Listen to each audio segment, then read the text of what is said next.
Hello everyone, I am Johnny Christ and this is Drinks with Johnny. Thank you so much for checking out the show, and thanks to Sweet Drop CBD oil for sending me out some shit. I'm going to start off the show as I have been for the last several weeks here with some Sweet Drop CBD. Now if you go over to sweetdrop.com, they got everything spelled out for you right there, okay? I'm not going to go into what it does for me, but you could go find out what it can do for you at sweetdrop.com. I'll start mine off right here under the tongue. And then, as I said, if you head over to sweetdrop.com, use promo code DrinksWithJohnny, drinks with J-O-H, double N-Y, easy enough for me to say, and you're going to receive 20% off that your first order right there. So make sure you head over to sweetdrop.com for that. Also, don't forget, this is also a podcast. I know you're watching right now on YouTube, but if you head over to anywhere you listen to podcasts, you have shit to do throughout the day, you have a commute of any kind, whatever it may be, you can take this with you on the road. Just put your phone on, make sure you subscribe there as well. And, some of these conversations end up longer than others. So I know you're not going to have, an hour and a half to sit and, just chill and watch your phone or computer. So for me, I like listening to podcasts. I get the same content while I'm out and about. Now this week, I'm super excited. I am joined by a legendary bass player, someone who shaped the way that I played at a very early age. He probably doesn't even fully grasp what this means for me. I'm going to try and do my best to let him know. I got Jay Bentley from the band Bad Religion here. How you doing today, man? I'm doing the same I was yesterday. How are you doing? I'm doing good, man. Just just hanging out under the pandemic. Figuring out a new way to do my show here. It's almost like you have to say, what are you not doing? Yeah, totally. Yeah, I mean, I've been keeping busy, but how about you? You got to ask the question right at the top. How's everyone doing in your camp, in your family? Good. Everyone's healthy and safe? Everyone's good. Went up and saw my dad up in NorCal, spent 3 weeks up with him, and he's good. Sister's good, wife, kids good. Great. Father-in-law's great. I mean, but we're doing the best we can. I love that. I'm so happy to hear that. As I said, I want to make sure that I ask that at the top of every show too before we get into a bunch of other shit that I'm so excited to bring up. We're going to talk about the book. We're going to talk about 40 years of Bad Religion. But before we get there, I feel like I kind of have to address the elephant in the room that we stole Brooks Wackerman from you guys. Well, yeah. That's one way to put it, I guess. I don't. Stealing is sort of.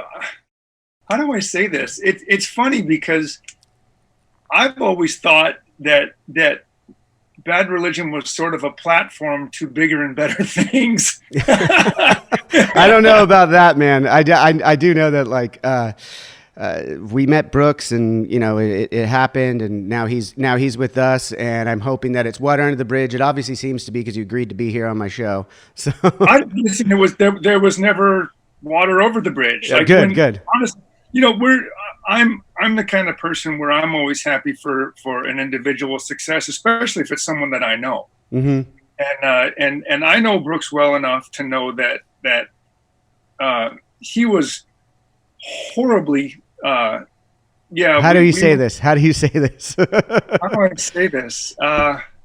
He was overqualified for the job in Bad Religion. I don't know. I mean, that's selling you guys short a little bit. I mean, we'll get into all that. You guys, as I said here in the intro, like you specifically, in the band have shaped, music for me over the years. I first heard 21st Century Digital Boy, the re-release of it on Against the Grain, and that was my first introduction. And then I, went back and listened to the whole record. I think it was my brother's record that I was listening to, and it was on a CD. And Blenderhead, you had that little bass line that comes in Blenderhead. And to me, like, maybe it wasn't as flashy as something that I'd been hearing in Rancid or something like that, but it was such intent and had such a great sound that, like, I just thank you for all the music you've done over the years that have really shaped what I do. Thanks, John. I appreciate that. I never think much about what I do, and everyone in the band knows that I'm completely self-conscious. I go, I don't do anything good. I'm terrible.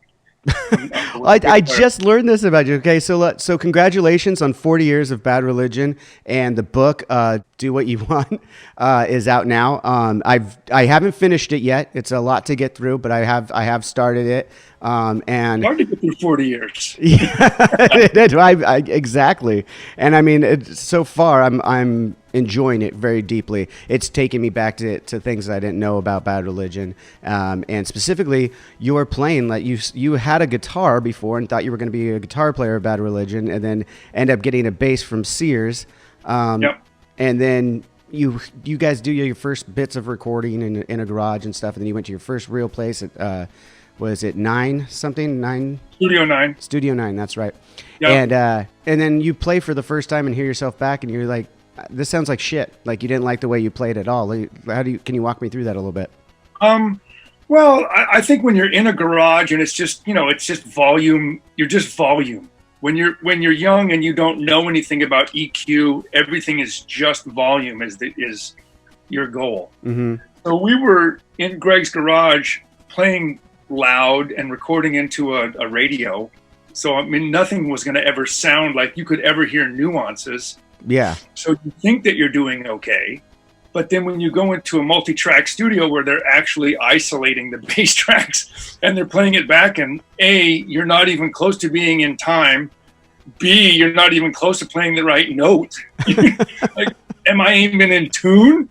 So I think that was all that really did for me. It wasn't disheartening. It made me realize I just needed to work harder. Mm-hmm. And I spent a lot more time. I've never really had a lesson. I don't know I still don't know what I'm doing. That's hard to believe. It just made me want to pay more attention and to settle down and not just be loud. It didn't, all of a sudden things like accuracy mattered. Yeah.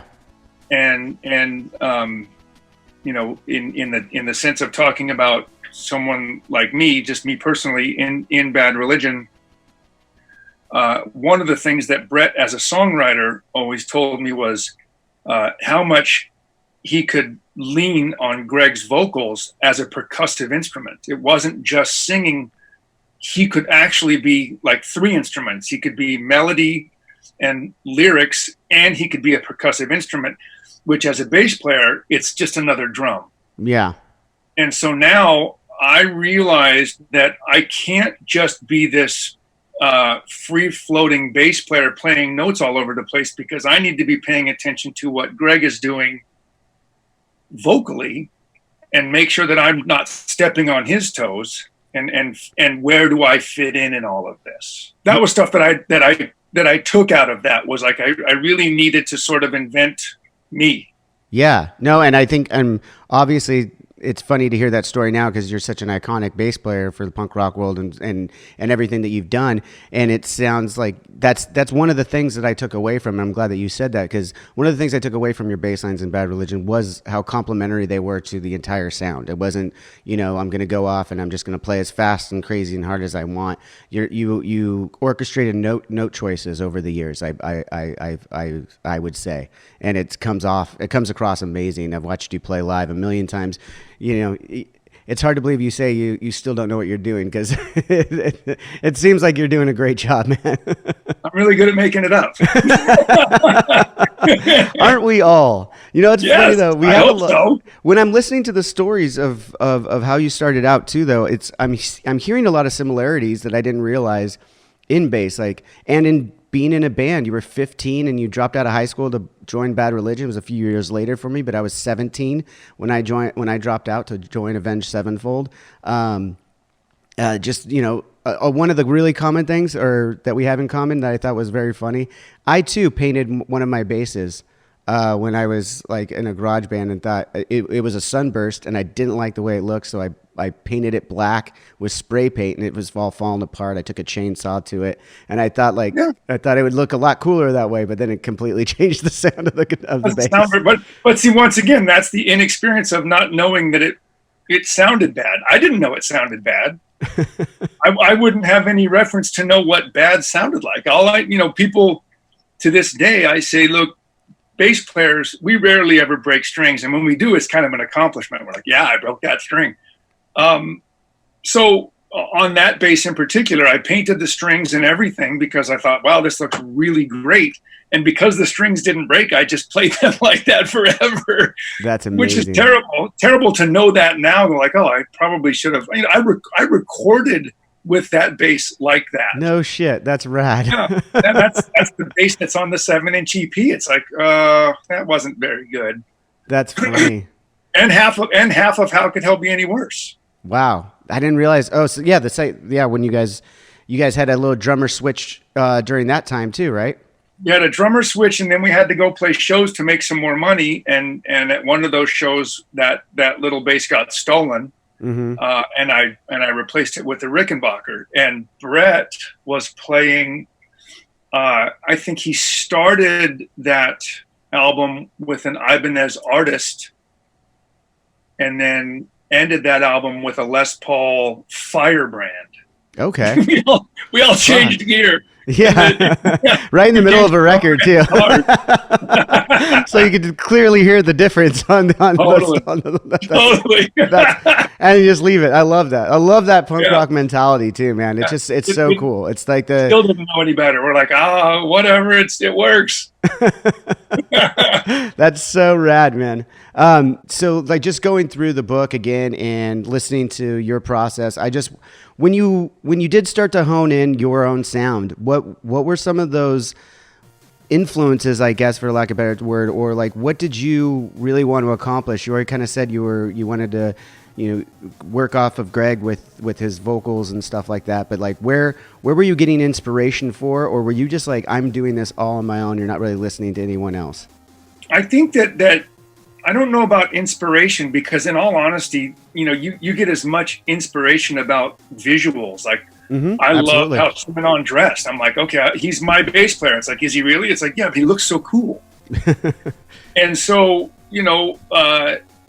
I think my inspirations were like Steve Soto from The Adolescents and Mike Roach from TSOL and the guys that I was that I could see every week and I was hanging out with. And there was a bass player named Jeff Long in Wasted Youth way back then. And he was the only one of us that had any sort of training. He was an actual player's player. And I remember he sat down and showed me and Steve Soto some stuff, just like backstage one day. And he showed us 2 or 3 things that forever changed how I saw bass.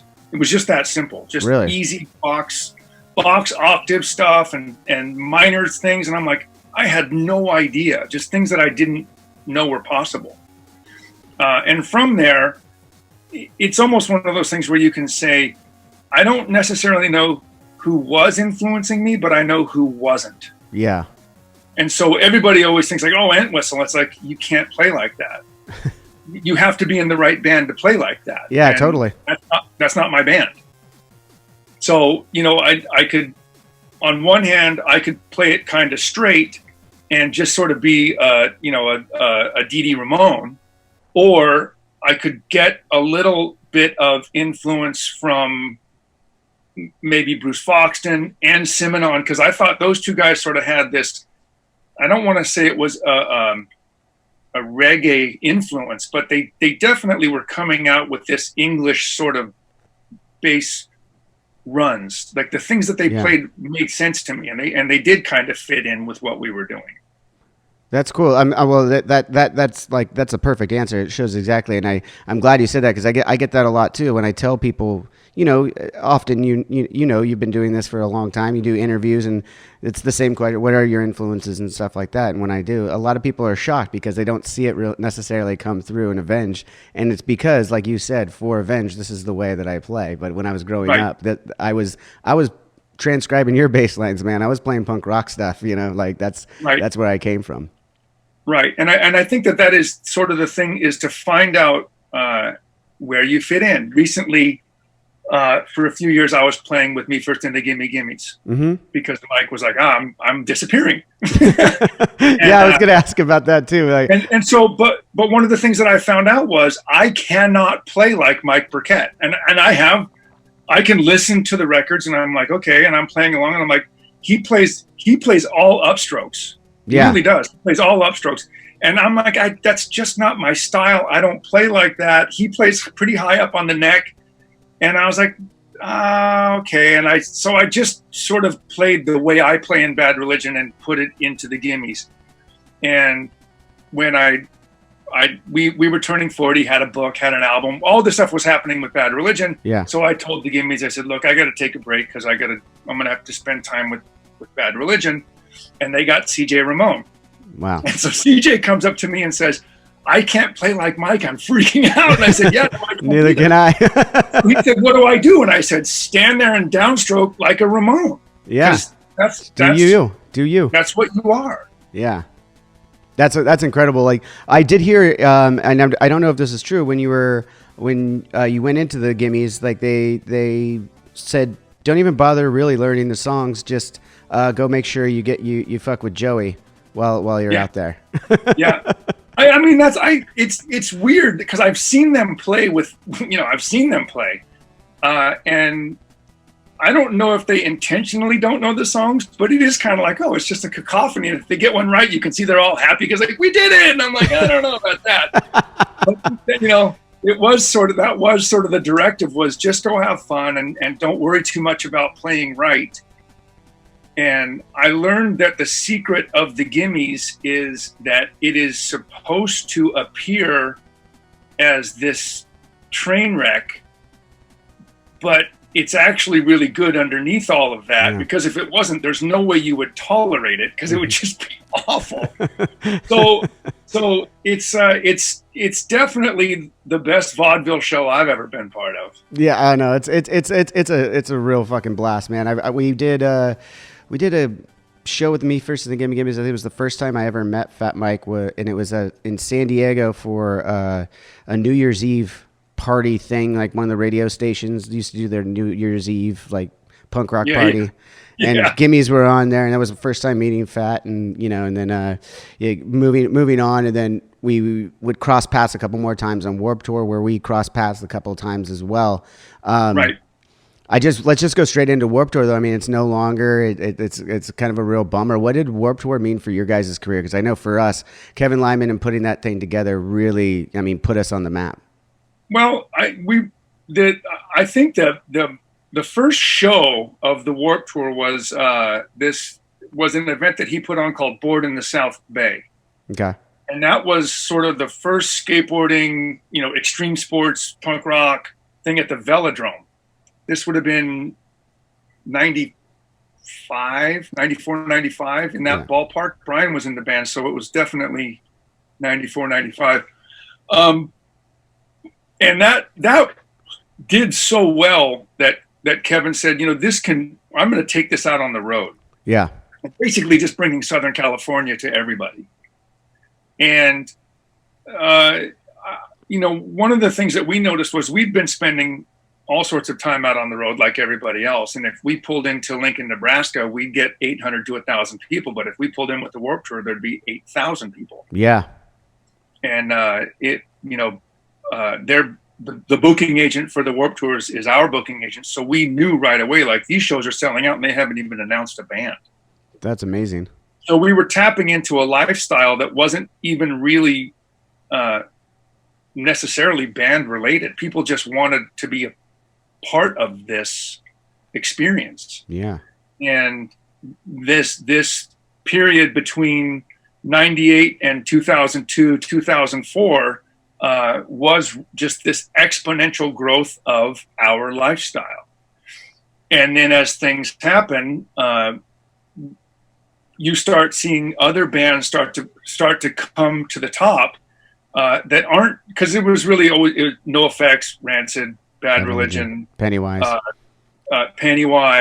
Dropkick Murphys, Less Than Jake. There's just a handful of bands that were always sort of guiding this. Seemed like you guys were always rotating too. Like there was like one year you would do it, the next year NoFX would do it, or like something like that. Our thing was I would really only do it if NoFX was doing it. I think there was only one time we did it without them. Oh, okay. So Kevin would call me and said, Mike said he's going to do it. And I'd call Mike, did you say you were going to do it? And Mike would say no, but I'll do it. So, okay, let's do that. So that's funny. We enjoy touring together. But, the side stages, you could see on the side stages, you know, My Chemical Romance and Thursday and Taking Back Sunday. All these bands were starting to come to the top of the side stages and move to the main stage, and Paramore and Yellow Card. So I would not getting pushed out, because that was never going to be the case, but making room for a new wave of music. You guys were part of that. Absolutely. I remember when you guys were closing the main stage, and Kevin came on our bus and said, "Come on, we're going to go support. We're going to go support, because this is their first time closing the main stage." Yeah, that was a big deal. That. It was huge. I remember that when we, you know, as you know, you wake up in the morning on Warped Tour, and you're told which stage and what time you're on, you know, right. And that was that. So that morning, I mean, I think we kind of got wind that Kevin was going to move us up there to close out that night a little bit before, but it wasn't confirmed until that morning. And we were like, okay. And Kevin asked us, he's like, I like what you guys do in the club shows. Can you bring any of that stuff to the stage and play at night? And we're like, sure. So we busted out our fog machines and everything, which was unheard of on Warped Tour, which was unheard of. Yeah. It was a big deal. I remember thinking, like, this is a show. Yeah, whenever we played in the dark, it was those two work lights on the side of the stage. It's like, that's all we got. You guys had the show, and I'm like, that's cool. Well, you know, to be honest, we weren't doing that. We wanted to fit in we wanted to stand out yet still fit in with the Warped Tour crowd at the same time. But like, and then that was like, Kevin was like the one who was like, hey, bring some of the shit that you guys have on your clubs tours, and like anything I could do to help to make it, like, I want you guys be you and have the spectacle. And we were like, okay, let's go for it. That's where we're more comfortable. It worked. Yeah, it totally didn't always work. I know there was a lot of bands that were like, they wanted to close the main stage. They closed the main stage and just to people's backs as they're walking out. It's like, it's tough. Yeah. Closing the main stage at a Warped Tour, because people have been out there all day. Oh, absolutely. Yeah, I mean, learning, that's where we learned everything. Crowd for that long. Yeah. I mean, it's case in point. That's where we learned everything. We learned how to win over a crowd on the Warped Tour in a lot of respects. Yeah, so certainly some of the clubs too, but mostly it was like, oh, they're here standing with their arms crossed. They may have heard the name, but they're just there to check it out. And now it's your job to win them over. And that's when we started to like, okay, this is how we're going to attempt to do that. And that was for us, like I said, Warped Tour. I owe everything to Kevin Lyman and the Warped Tours and bands like you guys that helped, as you said, pave the way and kind of make room and in a respect there. So I appreciate that as well. I have a big spot in my business heart, because that's part of my management skills. Mm-hmm. Where if I'm getting into it with somebody, I'll just say, hey, have you ever been on a Warped Tour? Have you ever worked on a Warped Tour? And if their answer is no, I am almost positive we're not going to come to a conclusion. Because you have that experience is something different. When you have, 40 to 60 bands that are on a Warped Tour and just thousands of people traveling on buses, and you look and see that all of these people are helping each other make that show happen every single day. It really is that. It's just, bus breaks down, everybody get on our bus, gear's stolen, everybody borrow gear. Yeah. Every tech is helping every other tech. Everybody just realizes the only way this crazy circus is going to make it down the road is if we all go together. Yeah, 1,000%. That was eye-opening for me. I didn't know that. Being a kid who had been on the other side of it at a Warped Tour and watched, just as a fan. By the time I went on my first Warped Tour was 2003, I want to say, and that was. It was eye-opening. I was among, my heroes in the music industry, and they were just so fucking cool. I had no idea. I didn't expect them to be helping of any kind. I kind of expected them to be like, hey, you got to figure out the ropes on your own, but couldn't have been further from the truth. Everyone, as you said, gets together, helps each other out, and then at the end of the night, there's that camaraderie among the buses and barbecues and everything like that. That like those truly shaped who I am as a musician and artist. Yeah, I think for the time that it was sort of when it was all of that, I think that really paved the way for where we are today. It changed a little bit toward the end, and it did get a little bit like, well, now there are, I think that the bands were getting obviously very popular, not just moderately popular, but wildly successful, and that always changes mentality. Totally. And once you get once you get people in there, and it's usually never bands, it's always management. Once you get management involved, it's like, oh, now it's over. That's some of them can be deal killers, that's for sure. Yeah. Good times are over. Remember all that good feeling you just had? Well, that's over. Speaking of some good feeling, though, I know you got 3 kids, right? Yeah, and your 2 men and a girl. Yep. And the boys are following in your footsteps of music. I understand. Well, my oldest was playing with Dave Hawes for a couple of years. He wanted to see. He went and saw the world and played bass, and it wasn't really his thing. He's more of a metal guy, and Dave is definitely an Americana guy. And after a couple of years, he toured the world playing bass, and he just said, I'm going to leave. I'm going to go back to my job.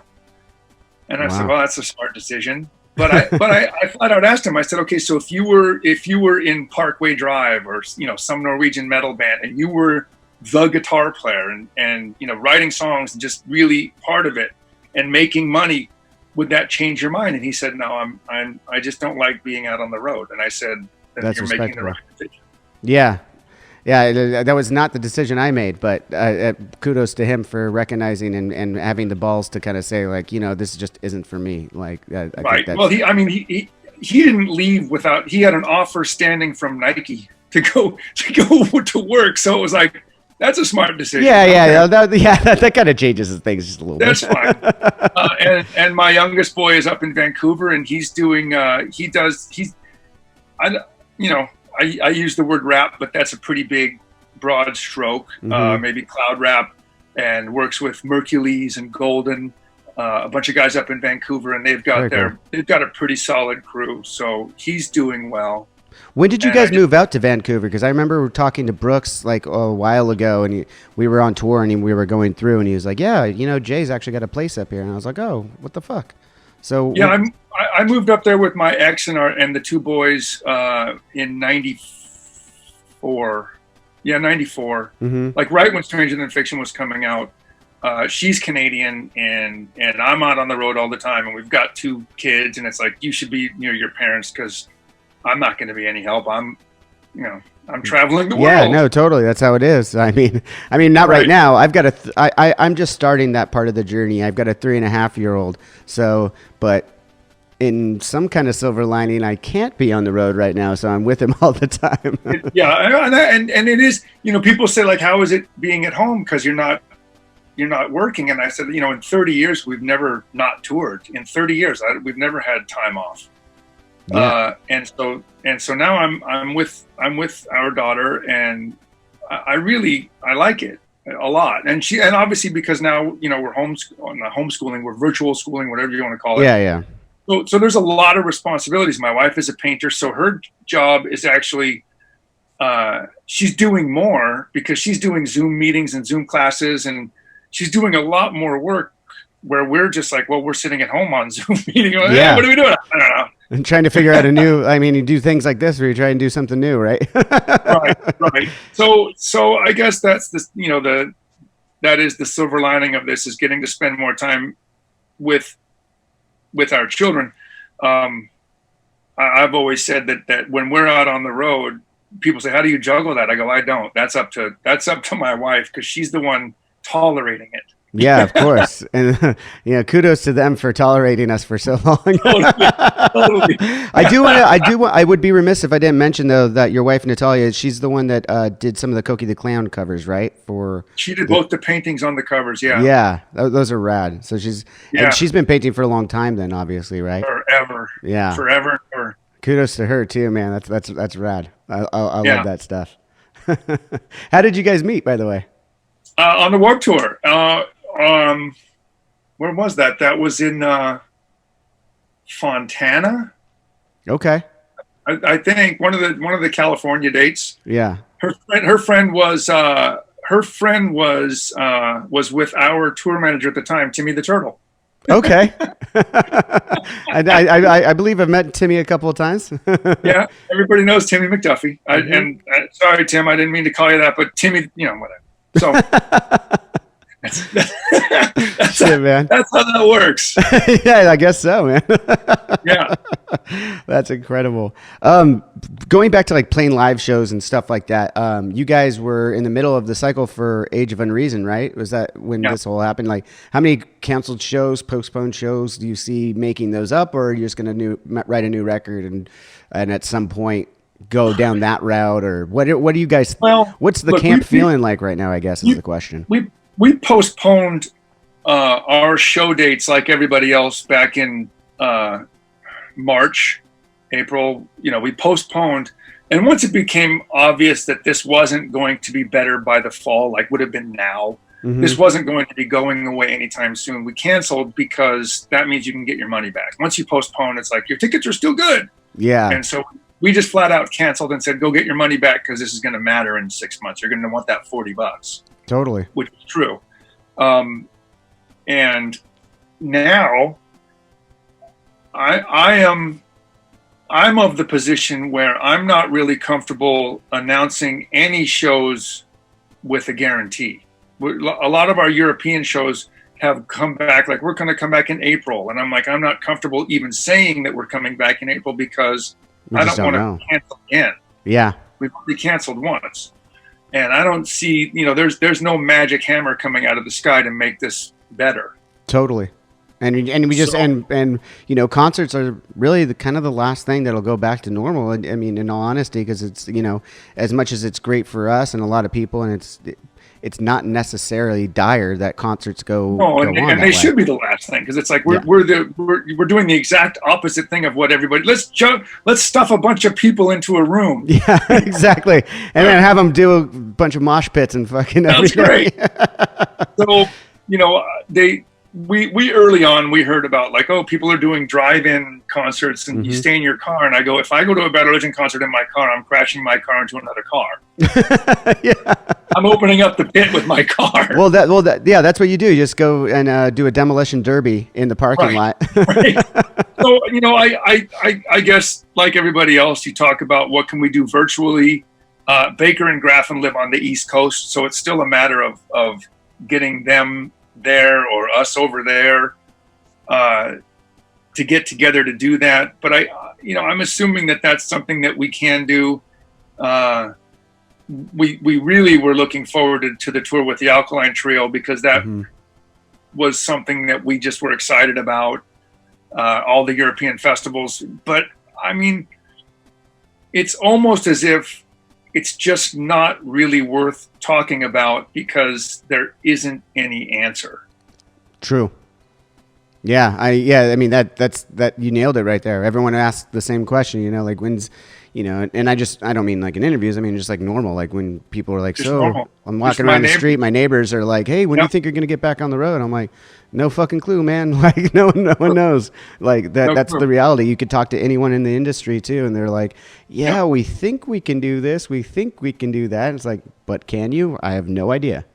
Yeah. I just, my answer is not in the foreseeable future. Totally. Yeah. And they don't understand that. They're like, well, what are you going to do? And I answer with, I don't know. I don't know what I'm going to do. Yeah. But it's not going on the road. I know I'm not doing that. Yeah, no shit, right? I notice your is that a Test? Is that a Kiss shirt? Yeah, Test, nice. But it's written with the Kiss stuff. That reminded me of something that I read about you that was your first record a Kiss record that you purchased with your own money? Alive. Kiss Alive was the first record I bought with my own money. That's right. Not the first 7-inch. The first 7-inch was David Bowie Rebel way back when. But my first album that I saved up my money and bought was Kiss Alive. That's rad. And I heard, why do you gravitate towards Paul over Gene? I read somewhere that it was the other way. They were wrong, huh? Ace Frehley.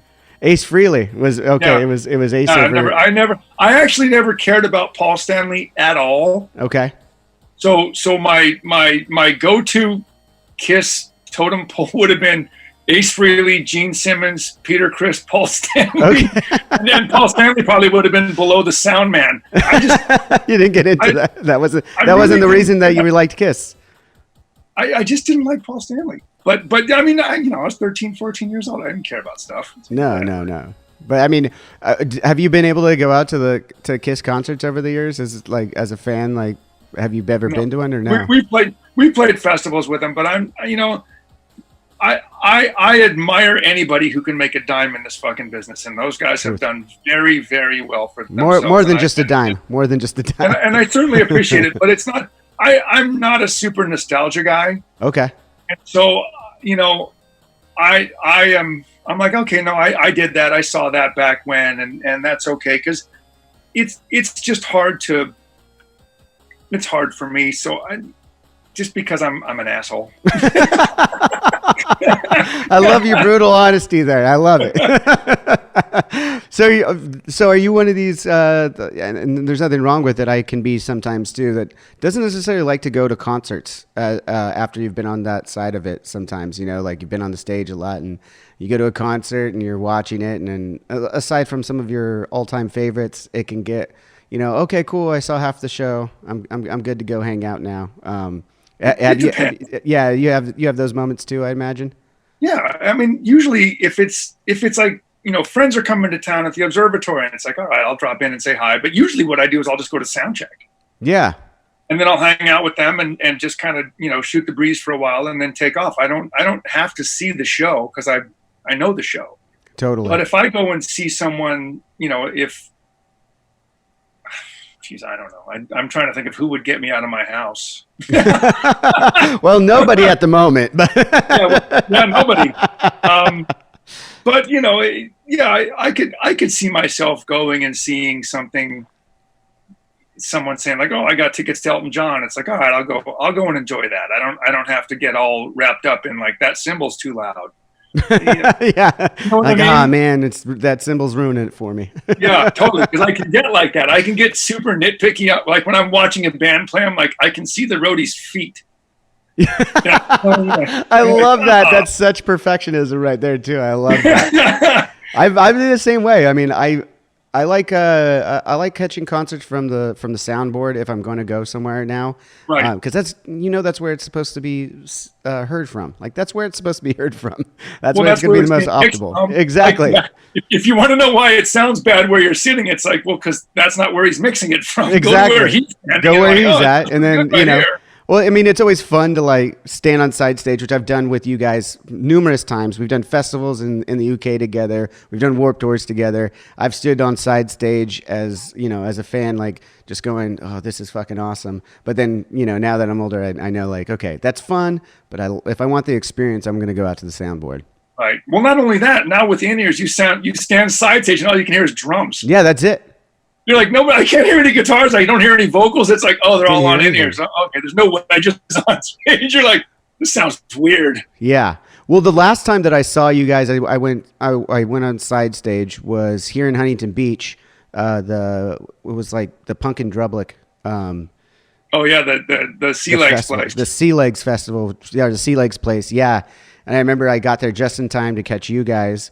And I was like standing on side stage. That was a cool moment though, even though yes, all in ears, couldn't hear anything really, but I knew this. I know the songs well enough too. Anyway, I know where I could still hear it, but it was just really cool to watch one of my favorite bands on the beach that I like grew up. I never thought we'd ever have concerts in Huntington Beach. Like that was when I was growing up. Not like that. Not like that at all. That was like so cool.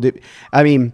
Obviously, being in Southern California, you've had to, aside from that, I would imagine you've been to Huntington Beach, or is that like your only experience, or? Well, I when I was playing in TSOL, I was living at Jack's house, and we spent a lot of time in Huntington Beach. What was the club? Night Moves in Huntington Beach. But the idea of playing on the sand was just absurd. Like you're never going to play unless you like broke the law and brought a generator. And just totally played in front of the toilet.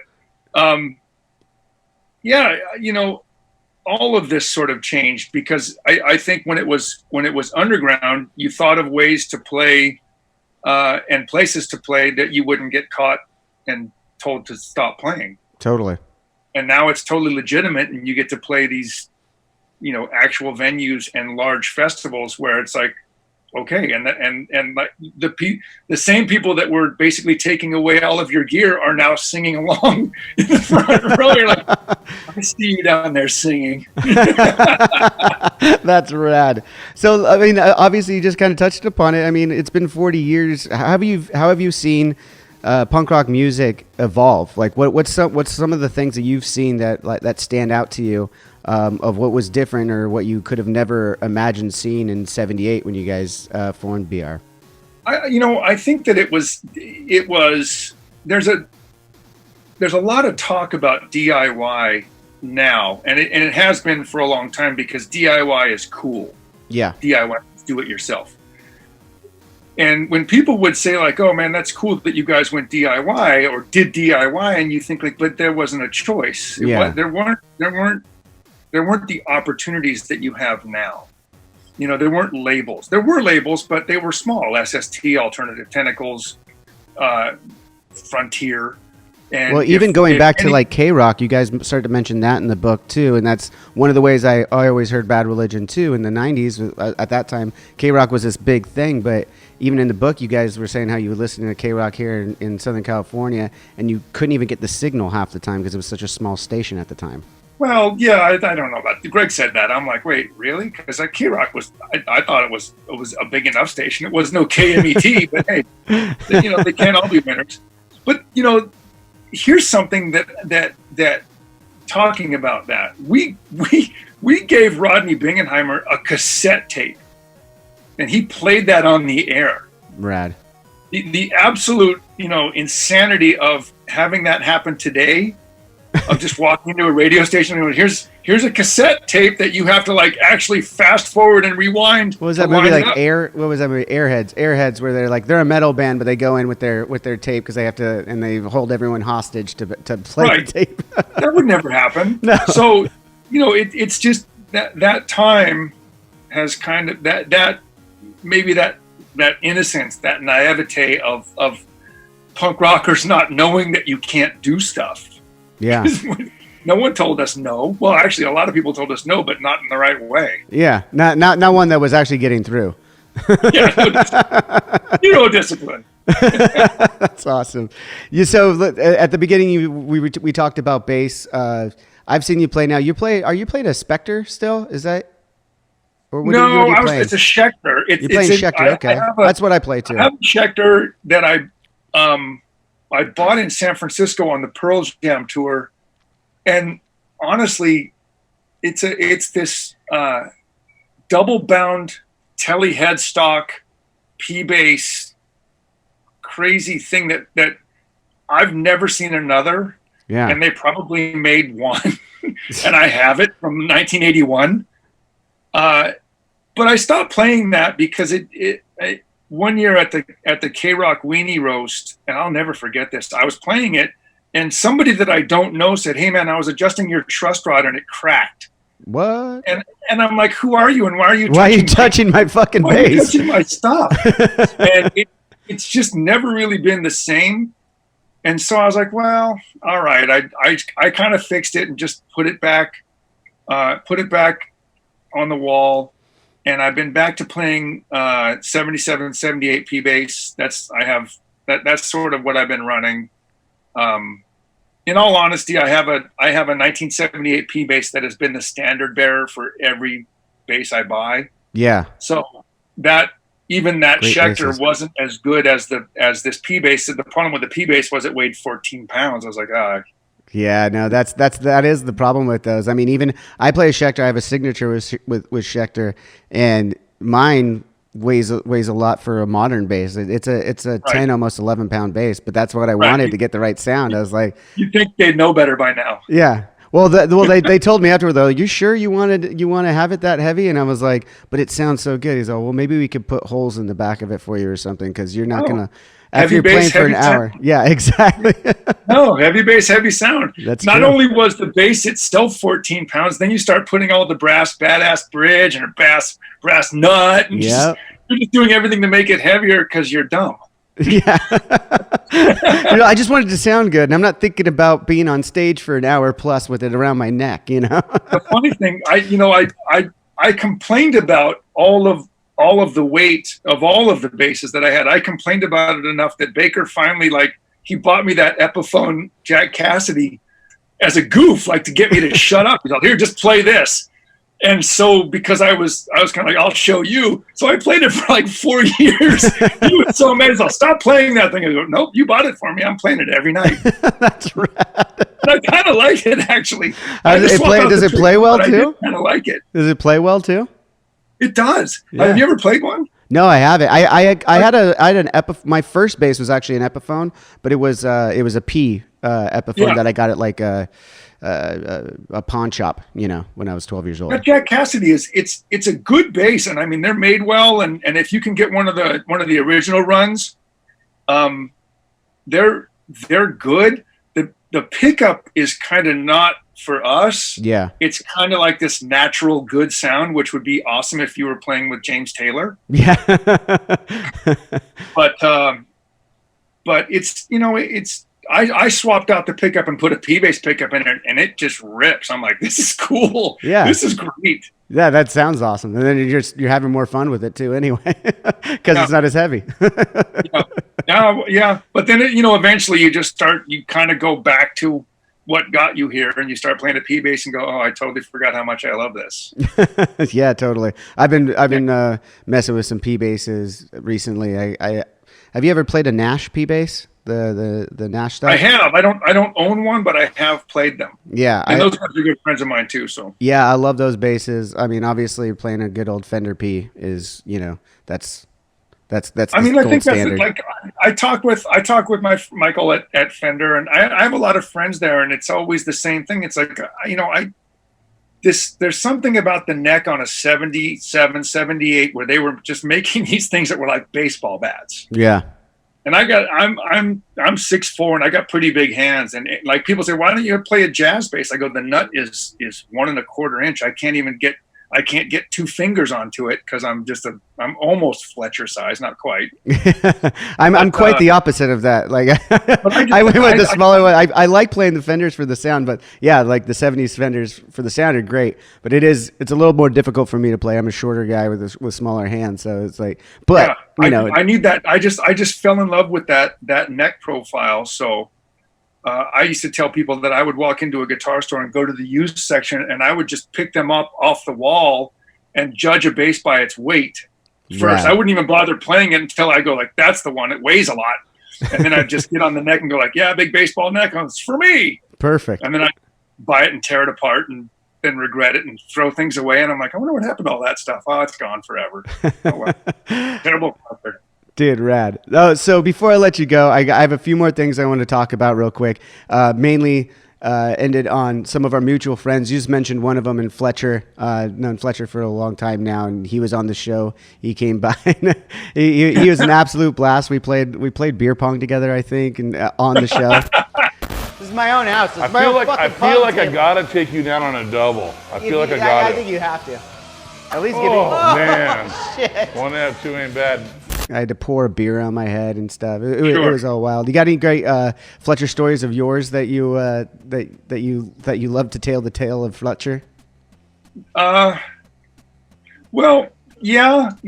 When they brought a tape in at the early Epitaph when we were still working at the Vista Del Mar, it was a house. In Hollywood. We were Epitaph and West Beach Recorders were in this house, and Fletcher showed up. I can't remember who he was with, but it doesn't matter because it was Fletcher. Yeah. And we didn't know this person at all. This giant man walks through the door and has a cassette tape of Pennywise, and it's terrible.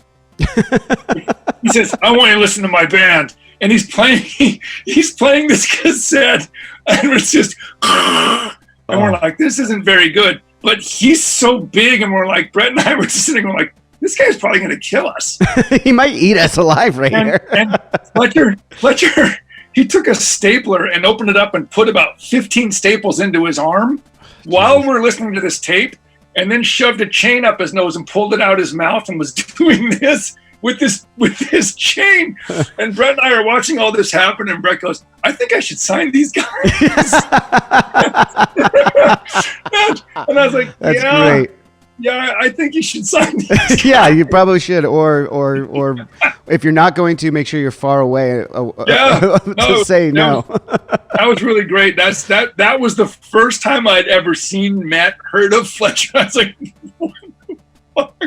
Man, you guys must have had some wild stories too. I know that you've been sober 15 years now. You should be coming up on that.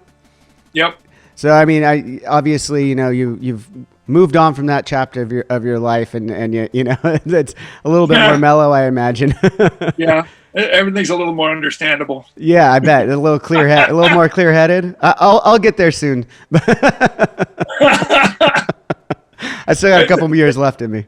I don't know. It's funny. I tell people all the time. I go, it took me a minute to just kind of like get my bearings, but I just kind of needed to step away because I don't have an off switch. Mm-hmm. And all of my friends who enjoy themselves, which is totally awesome, I could enjoy myself to a point where I stopped enjoying myself, and then it was just a quest. Mm-hmm. And I don't even know what that quest was, but I think it was to drink all the liquor in the world. Yeah. You're just like, well, I got to try all of it. Yeah, it's out there. I know it's out there. I'm getting in my car to go find more. What? Yeah. I don't even know what it is. There's a party. I'm going there. Yeah. Well, that's interesting, though. So it has been 15 years, and Brooks was with you guys for, 16, 17 years? What was it? Something like that? Yeah, 2001 to 2016. So he wasn't around for very long of when you were drinking and stuff, and that probably helped a lot because I know Brooks, he doesn't drink. Like he'll have the occasional drink here and there. Yeah. But it's he's been on the show as well, and I knew what to make him because I make it for him backstage sometimes. No, he moved on to we just call him the Wackermans because it's Malibu rum with pineapple juice and a little. Hey, I see that. This is great. This is very similar to Byron's Summer Breeze. It was exactly. I just talked to Josh Fries about that last week. We were talking about that. I had to ask Josh about the Summer Brew or Summer Breeze, whatever it was. So rad, Byron. I've hung out with Byron a couple of times when we were out in Spain in a little shitty bar that we were there because Fletcher found his favorite Moscow Mule there, so we were all hanging out there. Great people. Another great person. The last person I need to bring up is Joe Escalante, good friend. Credits you for listening to. I can't remember which EP or LP it was that you guys were listening to. Apparently, you were on a road trip together. Joe Escalante was saying, and it's when he realized that he was going to do the lyrics for Anarchy Burger or something along those lines. And it was you guys. You were showing him the record for the first time. Is any of this ringing a bell? Yeah, we made a couple trips out to Arizona. That's what it was. That was sort of the big. It was always a big run to like take a bunch of people out to Phoenix. Yeah. And I was like, I'll drive everybody's gear. Yeah. And you guys did some tours together with them too. And how did your friendship with Joe, a fellow bassist in the managerial area of music as well? Like what were some of your first impressions of Joe? Well, when I first met Joe, he was a drummer. Oh, that's right. He was a drummer first. He wasn't a bass player. He was the drummer of the Vandals. That's right. And they've gone through some serious lineup changes. Yeah, they have. And honestly, like I obviously being in LA, you see a bunch of people all the time. It wasn't until we were out in Phoenix and I saw the Frog Stomp. I don't know if you know what that song is. And, no, I'm not. And Steve-O was the singer at the time, and I guess that you can buy laboratory frogs in a bag. So there's a song called Frog Stomp, and a laboratory bag full of frogs went out into the pit, and I'm like, this is the grossest, funniest thing I've ever seen. Yeah, that's amazing. and I remember, but the show was so good, and they were so Vandals. Just whatever. If you've never seen them, they're like Blink with a knife. Totally. I totally agree. That's a great analogy right there. That's a perfect analogy. Yeah, there's so much fun. There's so much the banter in between songs. It's just so much fun, man. It's rad. Yeah. So I just fell in love with them and thought that like this is a kind of fun band that's like they're not taking anything too seriously. other than having fun. They take that very seriously.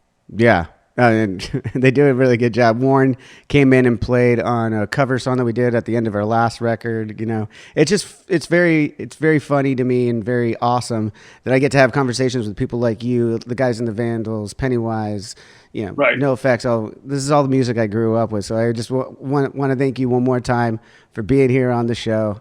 It was an absolute blast. Everyone go follow Jay on Instagram at Jay Bentley's. Why is there a pluralized on your Instagram? Because there was another guy named Jay Bentley, and all he ever put up was like how many miles he walked. It was like every day it was like 8 miles, 12 miles. I'm like, who the fuck is this guy with my name? So yeah, did the S. But it you were was able either to Jay Bentley with a number, which I don't ever want a number. So it was just like Jay Bentley's Instagram.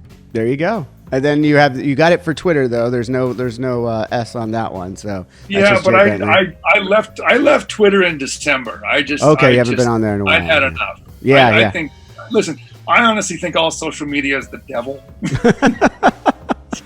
Yeah, but I listen. That's coming from the bassist of Bad Religion. It's the devil. Right, and I'll be the first one to admit I don't mind getting in bed with the devil every now and then, but I had to say goodbye to that one because it was just like, man, this is sucking up all my time and making me mad a lot. Yeah, I got you. Yeah, I could see how that would be. But okay, so then it's just Jay Bentley's on Instagram. Bad Religion everywhere. You could Google all this stuff, guys. You'll find more Jay Bentley and go get the book. Do what you want. The story of Bad Religion just came out. Fantastic book so far that I know of. I couldn't imagine it's not getting any better. 40 years of Bad Religion. Congratulations again, Jay, and thanks for being on the show. I hope to see you in person sometime soon so we can do this without the cameras. Yeah, for real. Cool, man. All right, cheers.